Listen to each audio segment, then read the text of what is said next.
Jabrín, muy buenas tardes, muy buenas noches, muy buenos días.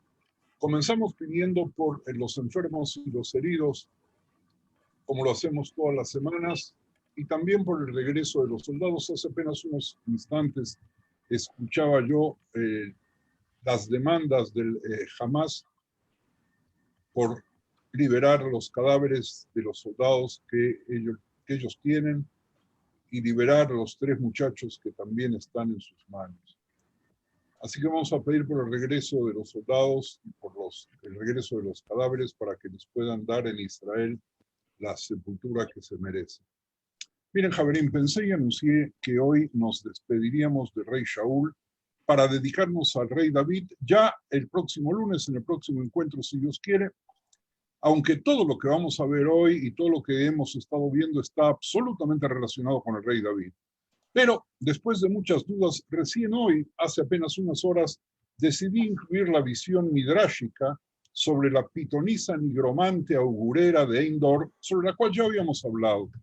Estoy seguro que muchos gozarán de esta inclusión poco citada, lo que nos llevará por asociación a otros subtemas, como siempre, todos relacionados, en los que nos encontraremos con David en forma muy desordenada, para que luego podamos rearmar el rompecabezas y poder reconstruir la imagen de David según las fuentes que estamos analizando. Miren, Jabrín, parece que el cariño que sentimos por Shaul impide separarnos o posterga nuestra despedida de él. El primer libro de Divrei Yamim 10:13, primero de Crónicas 10:13, afirma que Shaul murió, escuchen bien, Jabrín, por la transgresión que había cometido contra Hashem. Esto es muy interesante porque este pasuk nos viene a establecer una relación entre la muerte y el pecado, que es un tema que nosotros deberíamos ver algún día, si Dios nos da vida y fuerza y capacidad, por separado, para tratar de ver si hay algo concreto en eso, o se trata de una excepción, o se trata simplemente que el autor de Divrei Yamim así lo vio. Y los Jajamim, basándose en ese pasuk, enumeran 4 de esas transgresiones que le provocaron la muerte a nuestro querido rey Shaul. 4 transgresiones que cometió. Una fue la masacre en Nof, la ciudad de los Kohanim. La segunda fue compadecerse del rey amalecita Agag. La tercera, desobedecer la petición de Shmuel de esperar los 7 días. Y la cuarta, comunicarse con el nigromante en lugar de consultar a Hashem. Eso aparece en el Midrash Vaikra Rabba 26:7. Es muy interesante este Midrash porque la pregunta es si su muerte se debió a la suma de las transgresiones o a alguna de ellas en particular, pero no lo dice. Según una tradición, fíjense en ustedes qué interesante, la nigromante era la esposa de Tsefaniá, es decir, del profeta Sofonías, como lo conocemos en las traducciones al español, y la madre de Abner, según dice Pirkei de Rabbi Eliezer en el capítulo 32. Fíjense, Javerim, como en otros casos vistos, su nombre, el nombre de la nigromante, no aparece en el texto bíblico. La Torá ordena algo muy importante que todos conocemos: si el hombre o la mujer que evocare espíritus de muertos o se entregare a la adivinación, ha de morir. Y qué pena, dice la Torá, serán apedreados. Su sangre caerá sobre ellos, o su sangre será sobre ellos. Por favor, Javerim, apunten para poder verificar luego la cita que está en Vaikra 20:27. Tan grave, pero tan grave es recurrir a evocar el espíritu de muertos o a hacer ese tipo de adivinación, porque la pena es similar a quien transgrede nada más y nada menos que el Shabbat.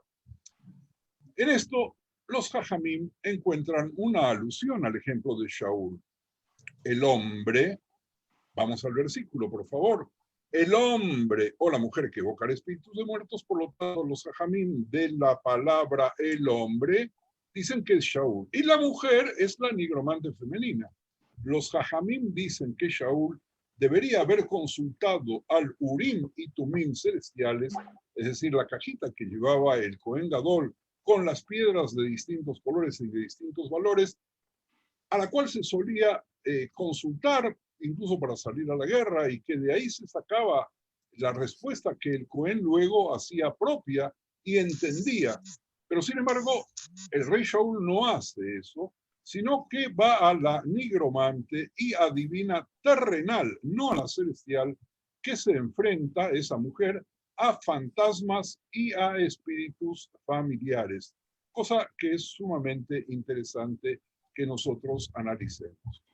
Como ya estudiamos en el primer libro de Shmuel 28:3, relata que Shaul había ordenado la eliminación de los nigromantes y adivinos, pero más tarde, cuando estaba a punto de hacer la guerra contra los filisteos, contra los Plishtim, y Hashem no respondió a su pregunta sobre si tendría éxito en la batalla, ordenó a sus siervos para que le busquen un nigromante o una nigromante. Los Jajamim, fíjense ustedes, ilustran la inconsistencia del monarca en su línea por medio de una parábola. Un rey entró en cierta tierra y ordenó que todos los gallos de la tierra fueran sacrificados en una sola noche. Cuando quiso partir, no sabía si era de día o era de noche cuando se despertó y preguntó, ¿no hay un gallo que cante? Y sus sirvientes le dijeron, pero fuiste tú quien ordenó que los mataran. Ese es un relato del Midrash en Vaikra Rabá 26:7. Saul Lieberman, uno de los comentaristas, llamado por sus alumnos el Grash, Gaón Rabenu Shaul, observa que esta parábola describe la costumbre romana de augurio con gallos antes de salir a las batallas.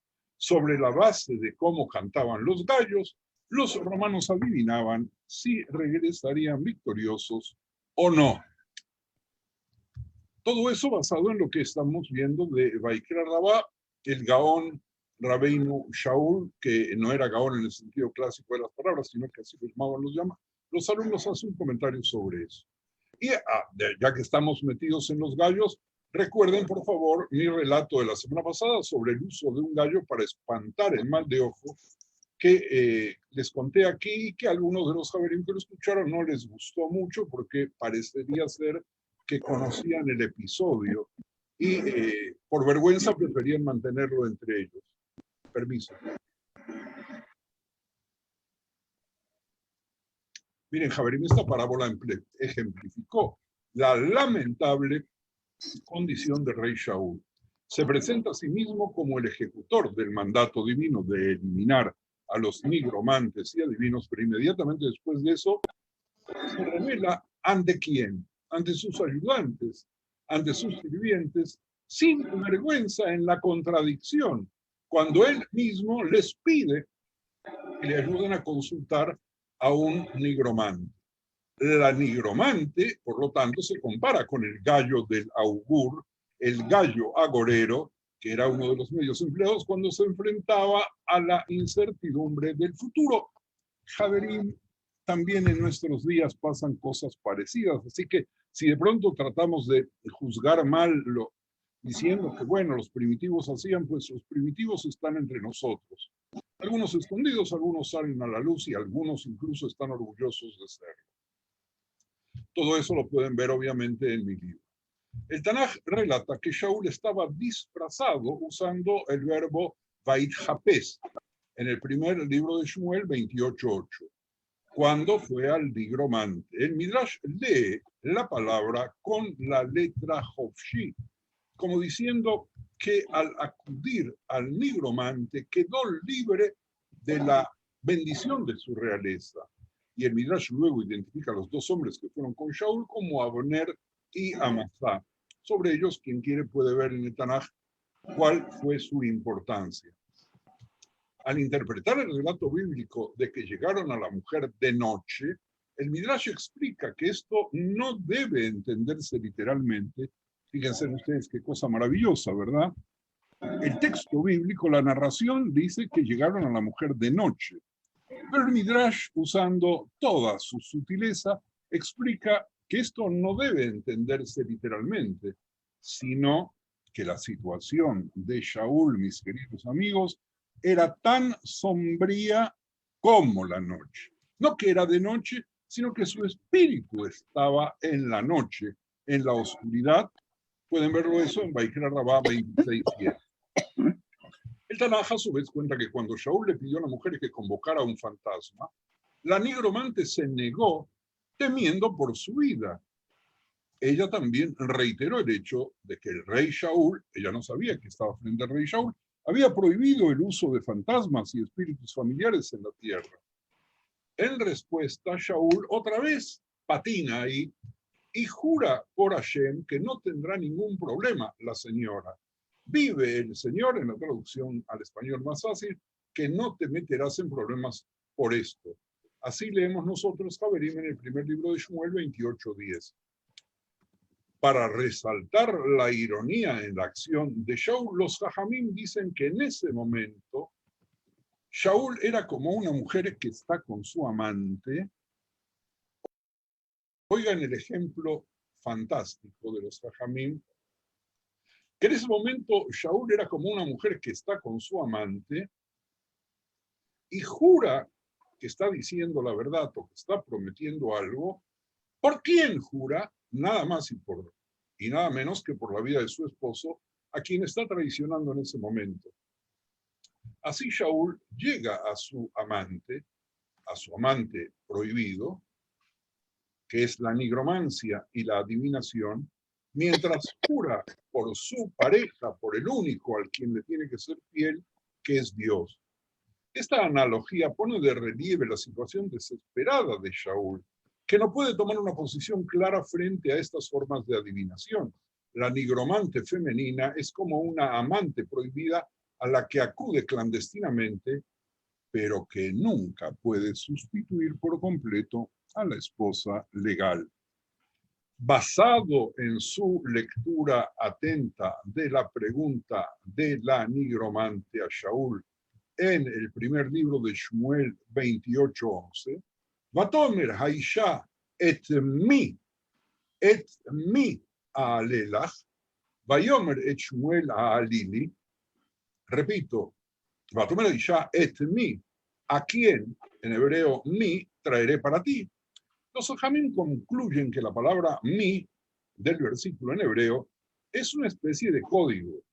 El nigromante, según argumentan, en realidad está preguntando si debería traer a alguien de las naciones no judías que solían preguntar a los nigromantes, como había hecho Faró en Shemot 5:2. Vayomer Paró, mi Hashem, asher eshma, mi Hashem, asher eshma bekolo, leshalach et Israel. Lo yadati et Hashem, vegam et Israel lo ashaleach. ¿Quién? Otra vez en hebreo, mi, es el Señor, el Dios de Israel, para que yo lo deba escuchar. O uno de Israel que dice, ¿quién? Mi, como tú, Hashem, entre los valientes, como declararon los israelitas en Shemot 15:11, en un pasaje que todos conocemos con mucho amor, que es mi jamoja ba'elim Hashem. Mi jamoja nedar bakodesh. En respuesta, otra vez vemos nosotros la forma preciosa de jugar con las palabras, particularmente recogiendo algo que nosotros en una lectura común pasaríamos sin ninguna duda por alto, que es la pregunta mi, quién, y qué significa quién, y cuál es la diferenciación entre mi y mi. En respuesta, Shaul le pide que haga subir a Shmuel, nada más y nada menos que el decano de los profetas después de Moshe. Cuando la mujer realiza sus ritos y canta sus encantamientos, aparece el fantasma de Shmuel. Al ver esa aparición del profeta, la mujer se aterroriza. Entonces, la mujer reconoció a Shmuel y gritó fuertemente y le dijo a Shaul, ¿por qué me has engañado? Tú eres Shaul. Eso es lo que dice textualmente el primer libro de Shmuel en el capítulo 28, pasuk 12. Los Jajamim preguntan, ¿cómo reaccionó de repente esta mujer? ¿Sabías que el hombre sentado frente a ella era Shaul? Y responde que cuando un plebeyo busca levantar del Sheol un fantasma, el espíritu se levanta boca abajo, es decir, con la cabeza abajo y los pies arriba. Pero cuando un rey pide lo mismo, el espíritu emerge con la cabeza hacia arriba y los pies hacia abajo. Dado que Shmuel apareció boca arriba, la mujer se dio cuenta de que el hombre sentado frente a ella no era otro que el rey Shaul. Miren, Javerim, este es otro de los juegos interpretativos a los cuales ya lentamente vamos ingresando y nos vamos acostumbrando, escritos obviamente muchos años después de la acción, pero que nos permite ver cuál era el espíritu de nuestros jajamim, cuáles eran sus preocupaciones y cuáles eran sus preguntas, preguntas que muchas veces nosotros no nos animamos de hacer, pero que los jajamim hacen. Y a veces encuentran respuestas que nos sacan una sonrisa y a veces nos sacan respuestas que nos hacen pensar profundamente. El monarca le pregunta a la mujer qué ve y ella le dice, veo un ser divino, utilizando la palabra Elohim que sube de la tierra, dice el Pasuk 13. Los jajamim dedujeron del plural Elohim que Shmuel no emergió solo, sino junto con otros ancianos. Javerim, el término aparentemente plural de Elohim ya aparece en la creación en los primeros versículos y en ningún momento los judíos interpretamos que se trataba de un plural, ni siquiera de un plural majestático.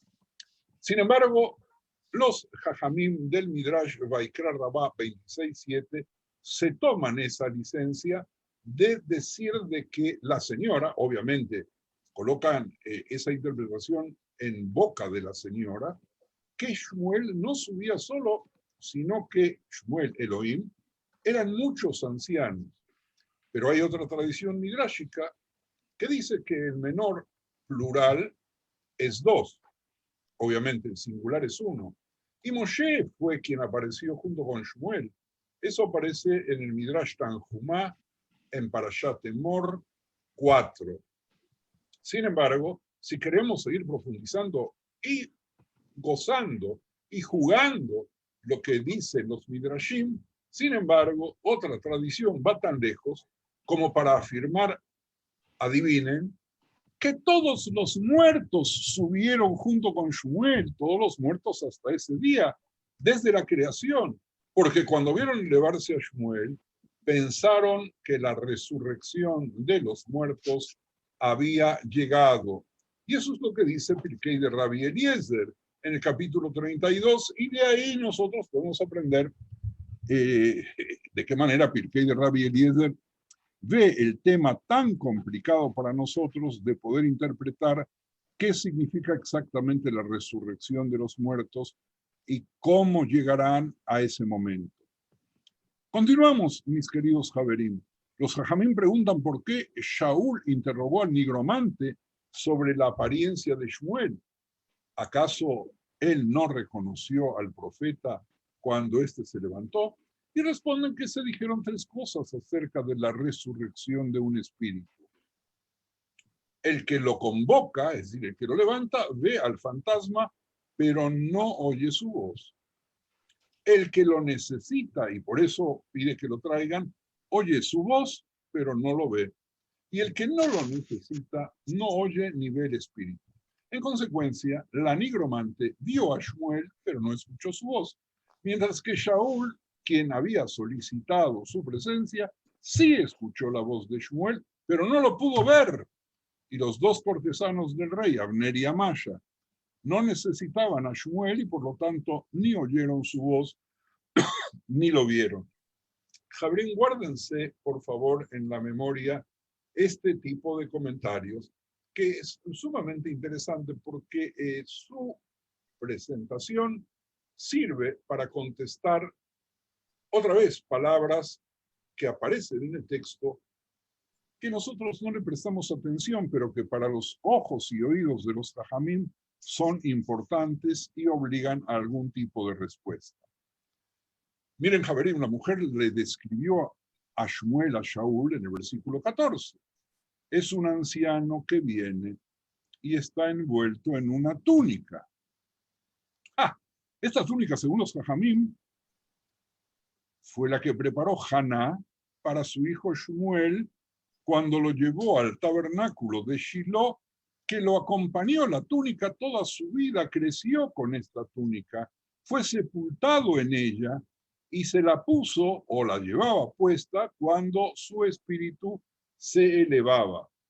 Los Jajamim infieren de esto que una persona, escuchen bien Javerín, porque ahí vamos a meternos otra vez en algo que hasta ahora está difuso, pero para ver la interpretación del Midrash, los Jajamim infieren de esto que una persona se levantará en la resurrección de los muertos con la misma ropa con la que fuera sepultado. Ese es el Midrash Tanjuma en Emor número 2. El Pasuk 15 dice que cuando apareció Shmuel, le preguntó a Shaul, ¿por qué me has molestado y me has hecho subir? De lo cual los Jajamim supieron que Shmuel temía que este fuera su día del juicio. Y si Shmuel, el decano de los profetas, estaba preocupado por este día, mis queridos Jajamim, dije bien, mis queridos amigos, cuanto más deberían temer otras personas el día del juicio. En respuesta a la pregunta de Shmuel, Shaul afirma que Hashem no le había respondido a través de otros profetas o en sueño, y esto suscita la pregunta de los Jajamim, ¿por qué Shaul no le dijo que también había consultado al Urim Betumim? Shaul, sin embargo, no quiso mencionar el tema del Urim Betumim por temor a que esto le recordara a Shmuel el pecado del rey de la masacre de la ciudad sacerdotal de Nof, ya que el Urim y Tumim fueron usados por el Cohen Gadol. En ellos se dice no se debe arrojar sal sobre las heridas. Es decir, que esta manera de hablar se aplicaría perfectamente aquí. Hubiera sido muy tonto que Shaul, de pronto en el argumento, en el diálogo supuesto con el fantasma de Shmuel, llamase su atención nada más y nada menos sobre sus propios pecados, por sus propios errores. Shmuel le profetiza al rey en el versículo 17 que la realeza será arrancada de las manos de Shaul y que Hashem se la ha dado a tu compañero David. Los Jajamim comparan estrechamente esto con el anuncio de Shmuel a Shaul de la pérdida de su trono, hecho durante la vida del profeta, en el que no se nombra todavía al sucesor del rey. Ahora, cuando Shaul levanta el espíritu de Shmuel, este último le revela que será nada más y nada menos que David quien lo reemplazará. Comparemos este pasuk con el primer libro de Shmuel 15:28 y con el pasuk 26:17. Entonces Shmuel le dijo, Hashem ha rasgado hoy de ti el reino de Israel y se lo ha dado a un prójimo tuyo mejor que tú. Entonces, Shaul reconoció la voz de David y dijo, ¿esta es tu voz, David, hijo mío? Y David respondió, mi voz es, mi señor el rey. Vamos a acordarnos de este diálogo con David, porque nos guste o no nos guste, parezca o no, pese a que hablamos de Shaul y de Shmuel, estamos hablando fundamentalmente de David. Shmuel le dice a Shaul, cuando estaba en el mundo de la mentira, es decir, en este mundo, temí que me mataras, así que te hablé falsamente. Ahora que estoy en el mundo de la verdad, no estoy asombrado de ti. El mundo de la verdad te lo llama Emet, ¿verdad? Así, al día de hoy le decimos Olam Emet al mundo de la verdad, el mundo venidero. Así que escuchas la verdad de mí. Bueno, vamos a respirar un segundito y avanzamos un poco más.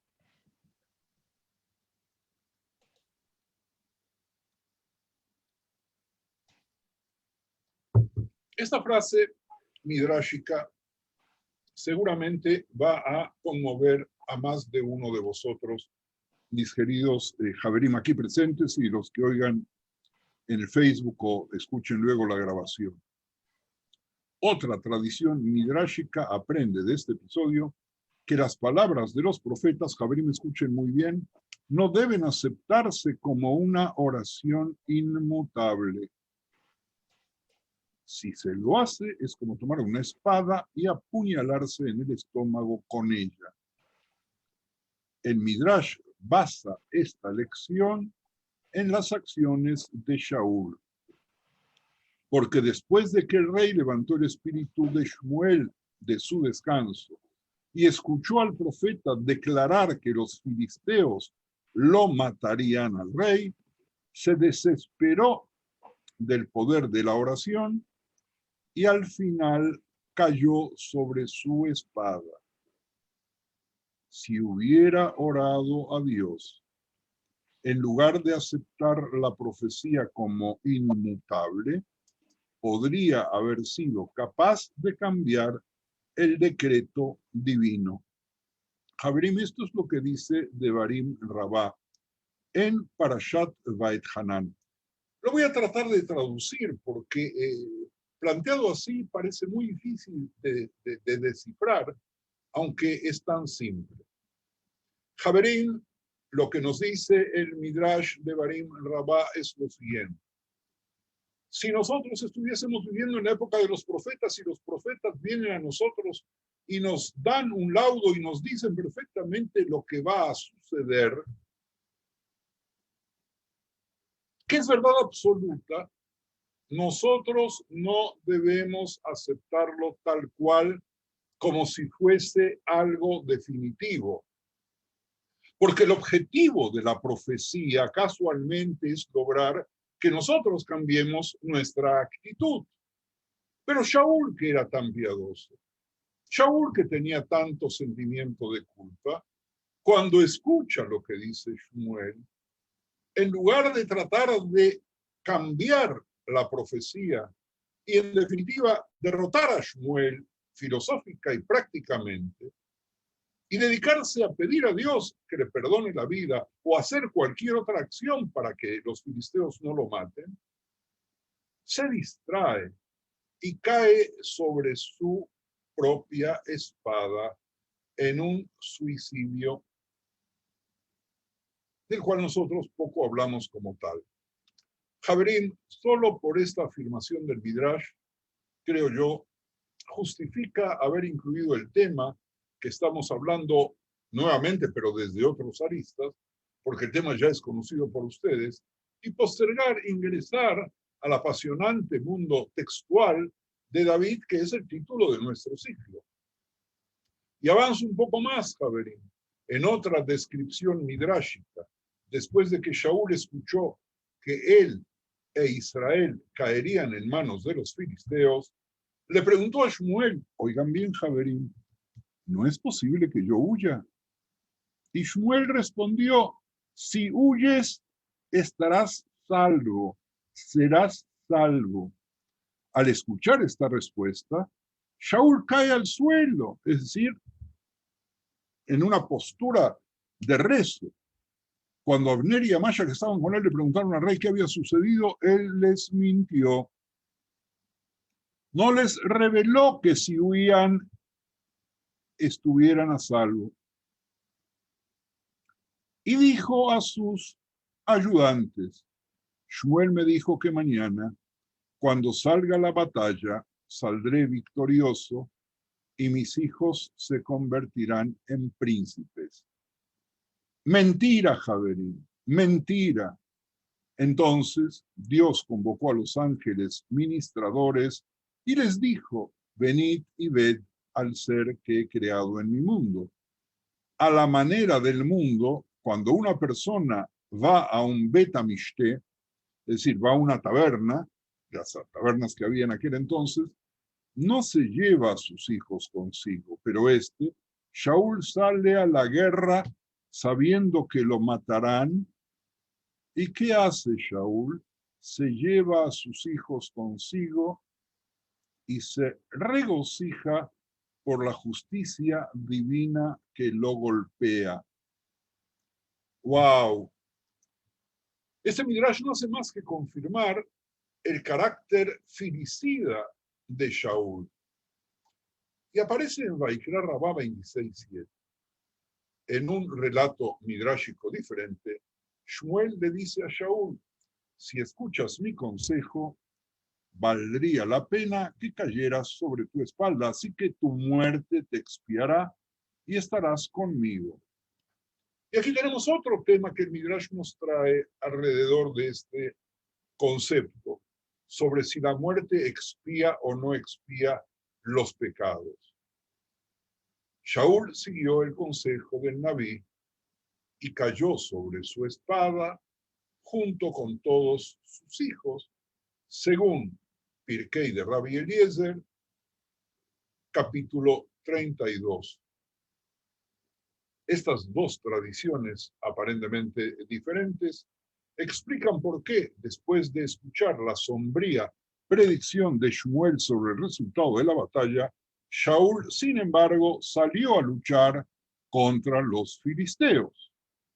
Y Shaul es retratado en nuestra memoria como muriendo una muerte heroica por su aceptación del veredicto divino, como era apropiado que quede en nuestra memoria del primer rey de Israel, según Vaikra Rabá 26:7, Tanhum Abuber Emor 4, en Pirkei de Rabbi Eliezer.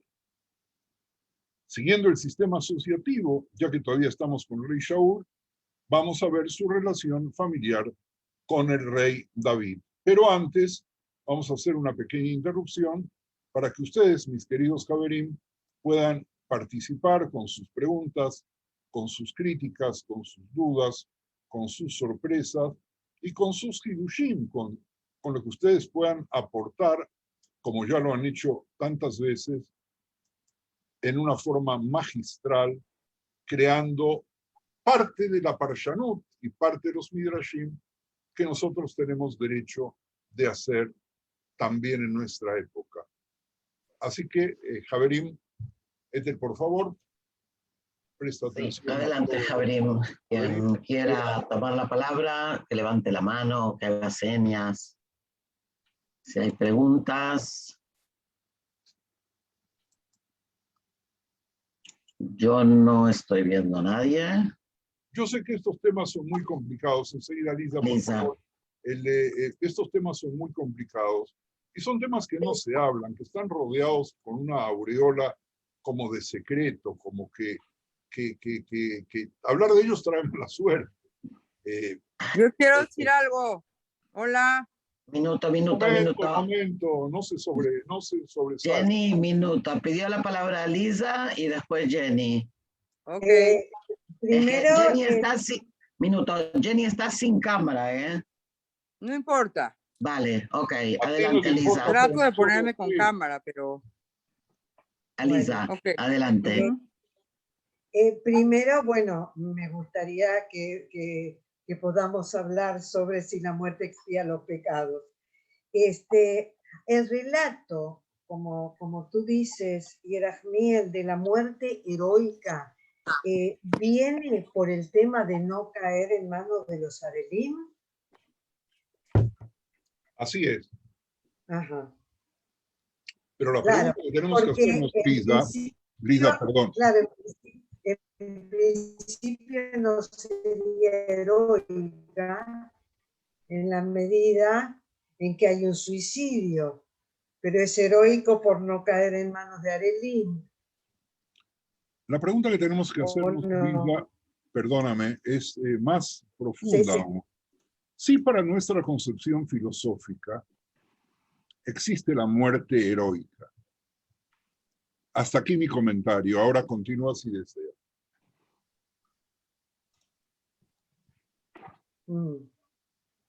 Sí, no. Decía que hay acá algo como contradictorio desde o me suena contradictorio desde la concepción, ¿no? Es decir, porque él cae sobre su espada, es decir, hay, como tú dijiste, un suicidio, ¿no? Eso, claro, eso pone, como tú dices, entonces, la duda sobre si hay muerte heroica. Está bien, ok. Entendí. pero el suicidio es un asesinato. Claro, Es el claro, asesinato de sí mismo. Pero obvio. no deja de ser algo que nosotros desde la concepción judía lo vemos mal. Aún Totalmente. cuando aparentemente, como en este caso, pareciese ser un acto heroico para salvar nuestro honor. Y este es un tema, mis queridos Javerín, que me gustaría tanto, no se imaginan, de que lo podamos hablar tranquilos, relajados, sin exposiciones largas, para que pensemos y reflexionemos sobre el tema, no de la muerte, sino el tema de la vida. Ahora sí, Éter, ¿a quién le toca? Jenny. Jenny. Ábrete el micrófono, Jenny. A ver, ya me abrí. Ahora sí. Ok. No, solamente a mí me interesa que en algún momento se explore la idea de la muerte como expiación, porque, o sea, digamos, iría muchísimo más allá de ese contexto, o sea, podría como ponerse en todos los contextos, ¿no? Hasta hoy en día. Yo sé que el profe está hablando nada más en ese contexto, pero la idea de la muerte como expiación en general, o sea, es como muy importante y como ya me había dicho Gerard Miel que en el judaísmo no se preceptúa sobre la muerte, se preceptúa sobre la, pero pues entonces esta idea de la muerte como expiación o la enfermedad como expiación o todo esto queda como a toda una pues, posibilidad de clase, ¿no? Digo, eso, nada más. Y la otra parte, la del suicidio, que, o sea, que qué pasa cuando hay un suicidio, que sí es la muerte de, o sea, que uno se mata a sí mismo, pero que es cuando una persona verdaderamente está muy enferma psicológicamente, pero sé que tampoco es de este tema, ¿no? O sea, nomás lo dejo ahí abierto y ya luego vemos qué. Gracias. Gracias, Jenny. Gracias, Jenny. ¿Alguien más, Javerín? Antes de preguntas, consultas, opiniones. Arrancamos, pues. Espera, Bruria y Aida. Sí, a ver, Samuel era una persona que era estaba bastante atormentada porque sabía que iba a ser destituido como rey. Entonces, realmente él propició su muerte, fue un suicidio, porque tampoco podía asumir que le quitasen el reino, el trono, ¿no? Ya tenía un sustituto, digamos, ¿no? ¿Y qué pasa si deja de ser rey? ¿Esa es razón por la cual se debe morir? No, pero él sí, porque era una persona... Nosotros conocemos políticos que si de pronto dejasen el poder se mueren ahí mismo, por lo menos sus esposas se mueren ahí mismo. Las tenemos aquí a tiro desde mi casa hasta donde está residiendo, apenas a poco menos de 4 o 5 kilómetros. Pero parece una exageración, ¿verdad? Uno puede retirarse tranquilo y bueno, perdió, fue destituido y quedar en la reserva. ¿Alguien más? Decía Setel. Aida. Aida, por favor. Gracias. Perdone, Rab, yo tenía entendido que Shaul, después de que atacan los Felistim, ellos traían un gran número de soldados, ¿no? para atacar porque querían verdaderamente apoderarse del reino. Él sabía que estaba pasando eso, va a ver a la pitonisa y finalmente al día siguiente la batalla es tremenda. Y él ve que se van amontonando los cadáveres de los judíos que van cayendo por la fuerza mayoritaria de ellos. Es herido, ¿no? Él, me parece que es herido con unas saetas y aparte de eso sus hijos mueren en la batalla. Entonces él ya estaba con los ánimos tan bajos con todo lo que estaban viendo alrededor. Era todo dolor, era todo espanto, era todo terrible. Él estaba herido y entonces tiene miedo que se lleven su cadáver y que lo exhiban. Bueno, su cadáver no, que su cuerpo herido y que lo exhiban. Y por lo tanto él dice, antes de que ellos se escarnezcan conmigo, yo prefiero que tú me mates, le dice al escudero. O sea, que acabes con mi vida, pero él ya estaba herido, él ya estaba... Aida, todo lo que tú dices es absolutamente cierto, pero la pregunta es otra. Como dicen los políticos israelíes hoy, no importa qué digas, yo te voy a decir la pregunta es otra, ¿verdad? La pregunta es, ¿qué debe hacer un ser humano ante ciertas disyuntivas? Y ahora que tenemos un gobierno soberano, es decir, por primera vez en tantos años, que los judíos tenemos un gobierno de judíos, que además está amenazado por filisteos que no son filisteos de Tanaj, es otro tipo de personas. ¿Qué hay que hacer en ciertas circunstancias? Y nosotros en la historia, Aida, y tú lo sabes muy bien, ya tuvimos circunstancias en las cuales pudimos seguir vivos, quizás perdiendo la identidad, sin enfrentarnos. Tuvimos, sin embargo, la respuesta de aquellos que nosotros llamamos Canaín, celosos de Dios, que prefirieron sacrificar su vida sabiendo que iban a perder. En el relato de los Midrashim que hemos hecho hoy, tenemos varias posibilidades. La primera muy simple. Otra vez el Midrash. El Midrash, subrayo, está tratando de colocar en boca de Shmuel que le dice a Shaul, puedes huir. Y si huyes, salvas tu vida. Y si huyes, no quieres huir tú, pues dile a tus hijos que huyan. Pero él no huye, es decir, de que la respuesta que él da es la respuesta heroica. Cuando nuestro pensamiento respecto a Tánatos y Eros se confronta con el pensamiento islámico, donde la muerte es lo máximo que le puede pasar a una persona.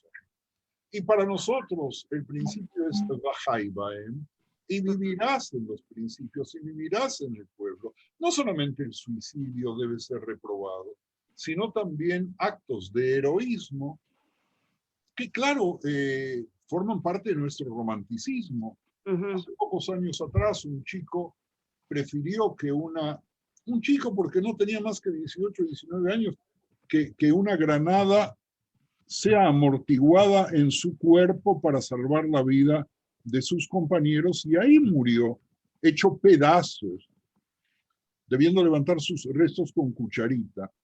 Sí, es un tema filosófico, es un tema que en nuestra cotidianeidad israelí en particular, lleva a enfrentamiento filosófico entre personas que opinan de una manera y personas que opinan de otra manera, tal cual como sucedió en la época de Betar, en la época de Rabbi Akiva, en la época en la cual los Hasidim estaban dispuestos a ir a la lucha sabiendo que iban a perder, o la posibilidad de recoger los libros de la Torá e irse a otro lado, por lo menos, hasta poder regresar.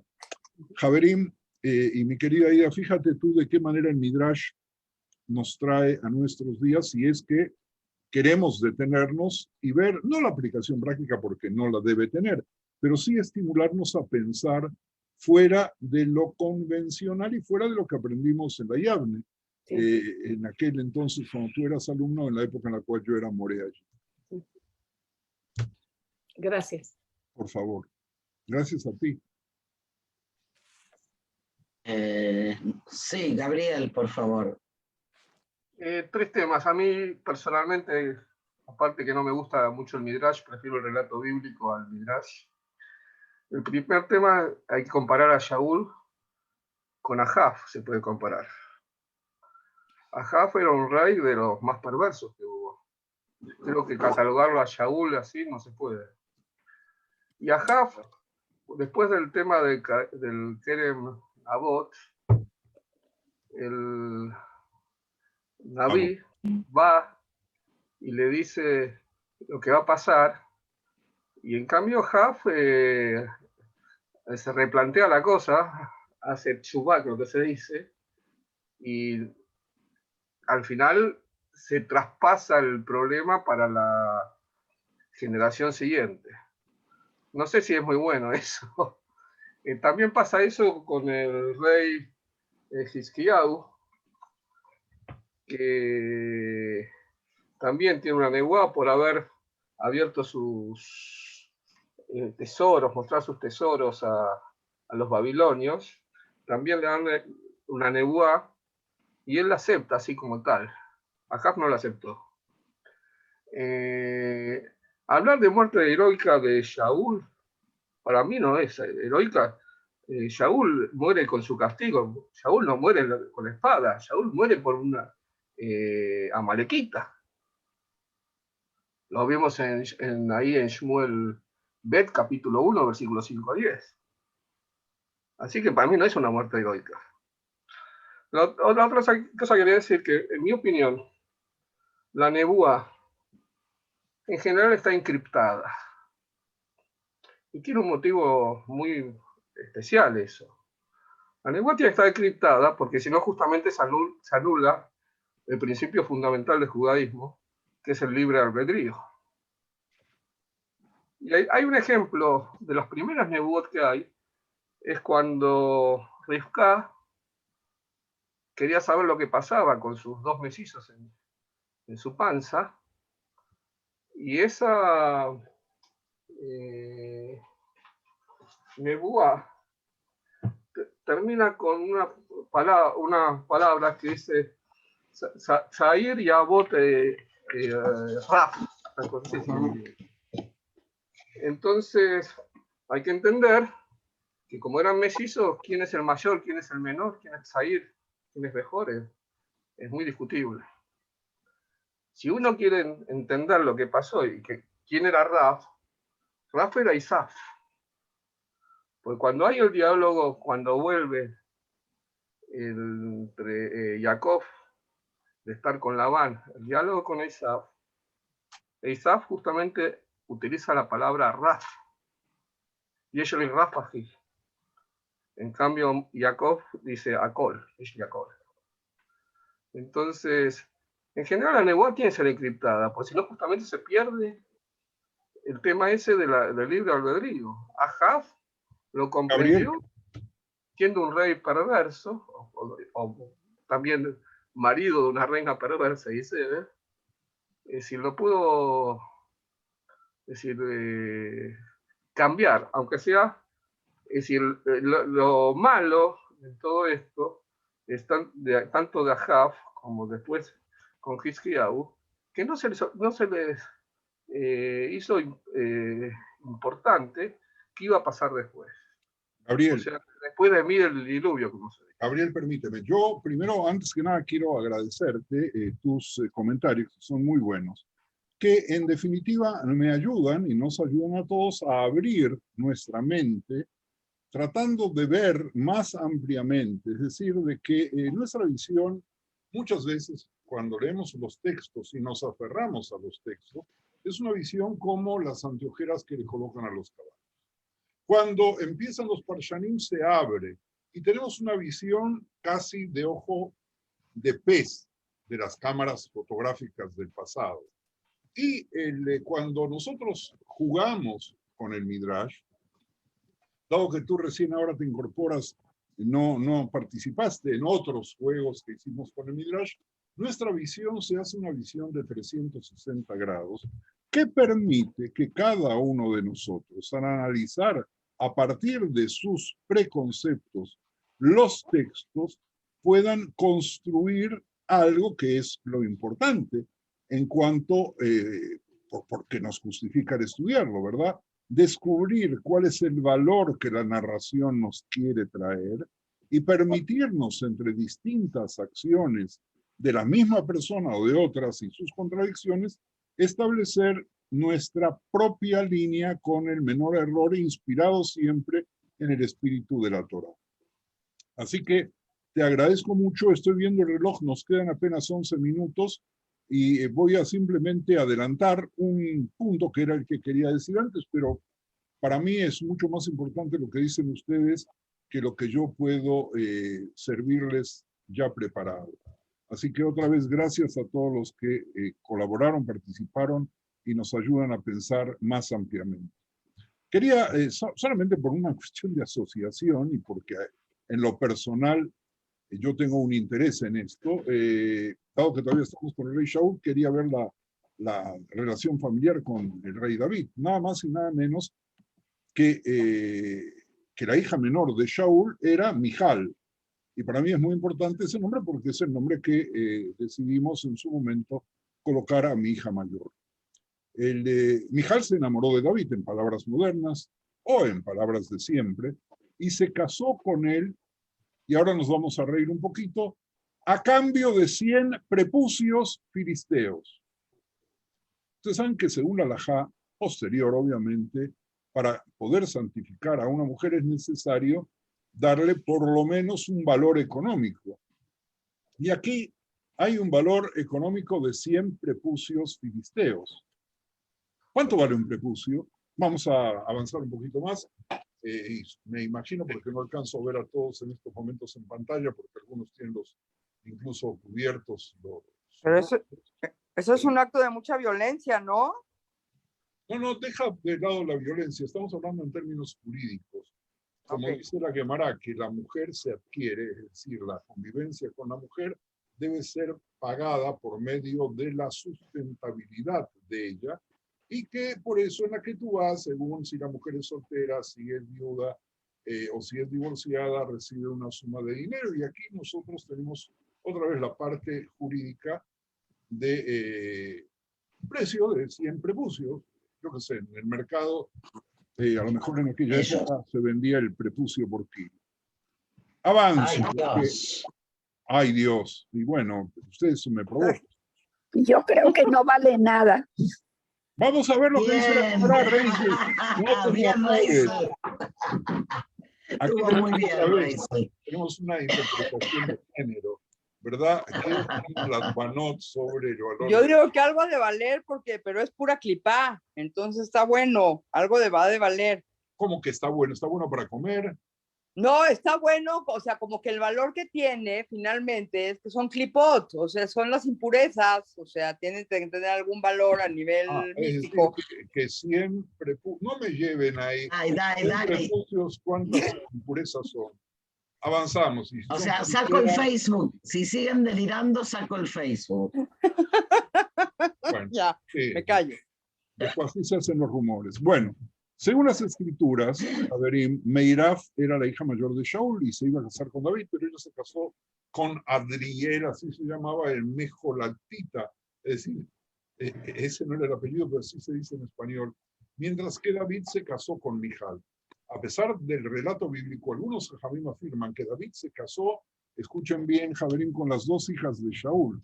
Y los jajamim preguntan cómo David pudo haberse casado con dos hermanas, un acto que está prohibido por la halajá, y responden que David se casó primero con Meiraf y después de la muerte de Meiraf se casó con Mijal. Tal cual como lo dicen también lo dice la Gemara y lo traen los Midrashim. Sin embargo, otra posición rabínica diferente niega que David se haya casado con Meiraf, y eso aparece en Masejet Sanedrín 19b. La Mishnah enseña, fíjense en ustedes, algo tan lindo que no tiene que ver específicamente, pero que nos conviene saberlo para entenderlo mejor, que nadie puede casarse con la viuda del rey. Y el Rav Yehudá dice que un rey puede casarse con la viuda de otro rey, como lo demostró el rey David, quien fue prometido con respecto al rey Saúl después de su muerte en 2 Shmuel 12:8, en un pasuk difícil de entender, excepto aceptemos lo que acabo de decir. Porque el pasuk dice, y te he dado la casa de tu amo y las mujeres de tu amo. Es decir, que David termina, cohabitando no, pero poseyendo a las esposas del rey Shaul. En una veraitá se enseña que los sabios le dijeron al Rabbi Yehudá, el significado del pasuk no es que David se casó con las viudas de Shaul, sino que se casó con mujeres apropiadas para él de la casa de Shaul. ¿Y quiénes eran esas mujeres de la casa del rey, que no eran las esposas del rey? Únicamente las hijas, Meiraf y Mijal. La Gemara relata una discusión sobre el matrimonio de David con Meiraf y Mijal en una veraitá en Tosefta Sotá 11:9, que los alumnos de Rabbi Yosei le preguntaron, ¿Cómo pudo casarse David con dos hermanas mientras ambas estaban vivas? Y Rabbi Yosei les dijo, se casó con Mijal solo después de la muerte. Mira lo que habíamos dicho, lo que estaba permitido. Sin embargo, el rabino Yoshua ben Korja da una explicación totalmente diferente. Dice que su compromiso con Meiraf fue erróneo, fue mekach taut en el idioma jurídico del Talmud. Y por lo tanto, oigan bien, Javerim, el compromiso con Meiraf era de nulidad absoluta desde el principio. Y por esa razón se le permitió tomar a Mijal, porque no estaba casado con Meiraf.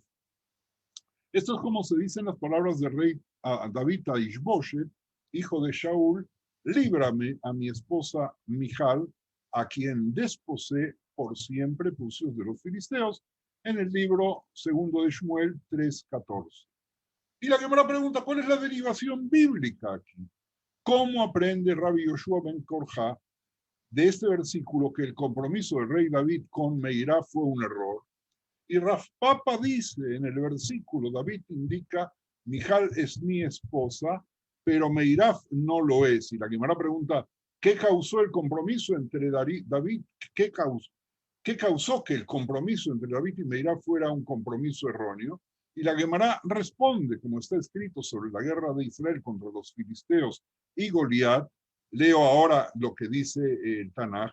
Y sucederá que el hombre que lo mate, el rey lo enriquecerá con grandes riquezas y le dará su hija y hará libre la casa de su padre en Israel.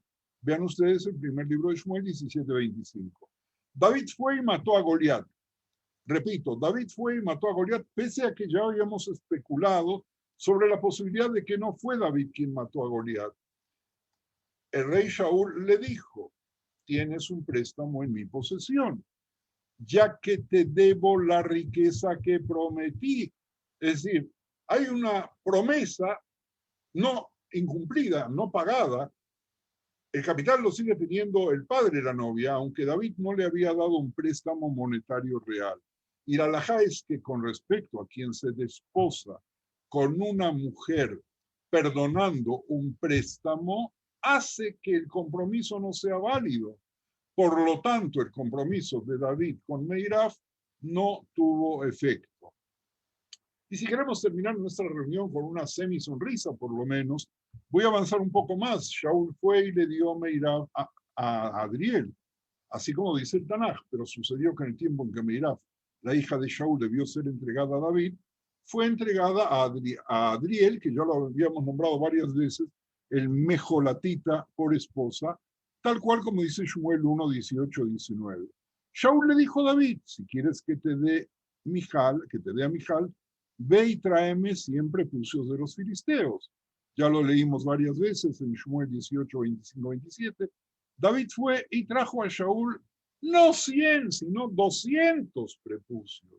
Entonces Shaul le dijo, aunque trajiste los prepucios, el compromiso no es válido, ya que tú, David, tienes un préstamo y una pruta, una moneda en mi posesión, es decir, la riqueza que Shaul le debía por matar a Goliat, así como la partida de menor valor monetario, que eran los prepucios de los filisteos, que todavía no sabemos cuánto vale. Shaul y David tuvieron una disputa alágica, fíjense ustedes qué hermoso, cómo se proyecta la halajá posterior sobre los hechos anteriores, sobre este punto, porque Shaul razonó que en el caso de que alguien se desposa con una mujer perdonando un préstamo y dándole solamente una perutá, su mente está enfocada en el préstamo y no en la perutá adicional. Por lo tanto, el compromiso no es válido. Y David razonó, y perdónenme que me apure ahora un poquito, razonó que en el caso de alguien que se desposa con una mujer perdonando un préstamo y dándole solamente una moneda, una perutá, su mente está enfocada en la perutá y por lo tanto el compromiso es válido. Y la pregunta es si uno presta atención al pequeño regalito o si presta atención a la promesa de la gran fortuna. Y según presta atención a uno u otro, la respuesta es la validez o la invalidez de la relación. Y si lo desea, diga en cambio, todo el mundo razona que en el caso que alguien que se desposa con una mujer perdonando un préstamo y dándole una pruta, su mente está centrada en la pruta. Saúl razonó que los prepucios de los filisteos no sirven para ningún propósito, como dijo Rosita. Y como tales no valen ni una pruta y que en consecuencia los esponsales no surtieron efecto. Y David razonó que son aptos, oigan bien, Javerim, lo que los Jajamim adjudican al razonamiento de David, hermosa manera de terminar nuestro encuentro, que David razonó que los prepucios son aptos para perros y gatos como alimento, y como tales valen al menos una pruta, y por lo tanto el compromiso entra en vigor. Quien hizo este comentario nunca fue al supermercado a comprar alimentos para gatos o perros, que cuestan no una pruta, sino muchísimas prutot. Por lo tanto, cambiaría la opinión y daría un mucho mayor valor a los prepucios. Vamos a terminar, Javerín. La Gemara pregunta, y según el Rabbi Yossi, quien explica que David se casó con Mijal después de la muerte de Meiraf con respecto a este versículo, después de esto envió David mensajeros a Ishboshet, hijo de Shaul, diciendo, restitúyeme mi mujer Mijal, la cual desposé conmigo por 100 prepucios de filisteos. ¿Qué deriva de él? Y la Gemara responde, Rabbi Yosei se ajusta a su línea estándar de razonamiento, como se enseña en una veraitá que ya habíamos visto de Sotá 11.8. Rabbi Yosei derivaría el significado de versículos que parecen contradictorios de una manera salvadora de la contradicción.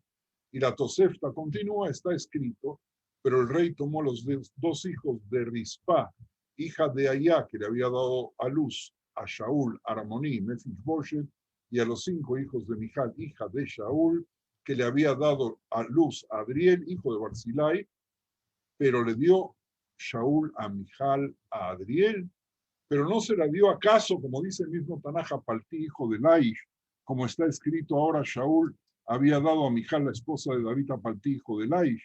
Y la Tosefta, vamos a terminar aquí porque veo que me estoy acelerando demasiado.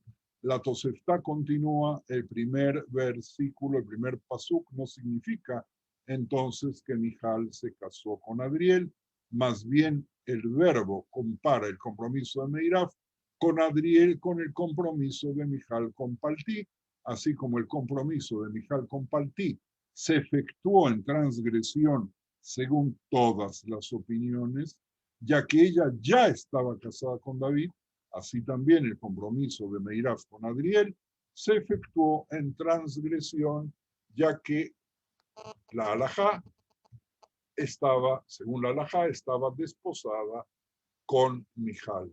Hasta aquí llegamos, Javerín queridos.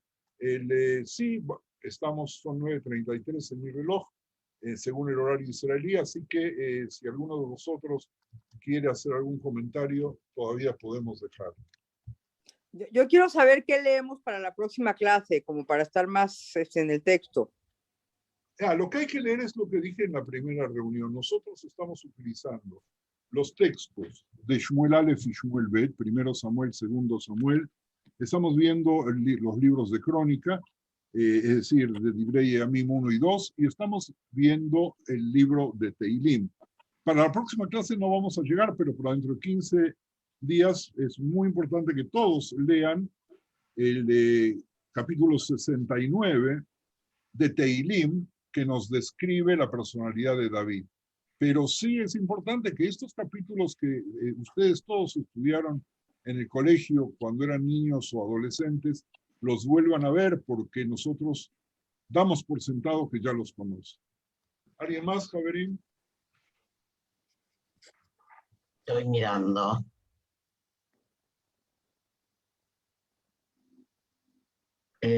No veo manos ni pies. Así Qué bueno. que... Por lo pronto, entonces, Javerín, yo no sé cuánto de limpio sacaron de esta maratón de hoy, pero por lo menos ya saben cuál es el valor de un prepucio.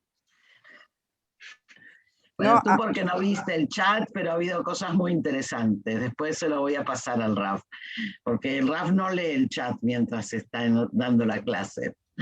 Así que... Yo quiero decir algo, ya no voy a volver a hablar, nomás me pareció muy, muy, muy importante que la profecía no es Sí. algo que necesariamente se tenga que cumplir, sino es una advertencia y que si nosotros cambiamos conforme a eso, entonces la profecía no se cumple. Esa es como la gran lección ética, digamos, ¿no? De la profecía, que yo no la sabía y me parece genial. No, Ya, pero gracias. eso lo puedes ver, Jenny, por favor, y todos ustedes pueden ir al libro de Yonah, que se lee en Yom Kippur, que ese es el prototipo del profeta que no quiere profetizar, temiendo que sus profecías al final no se van a cumplir.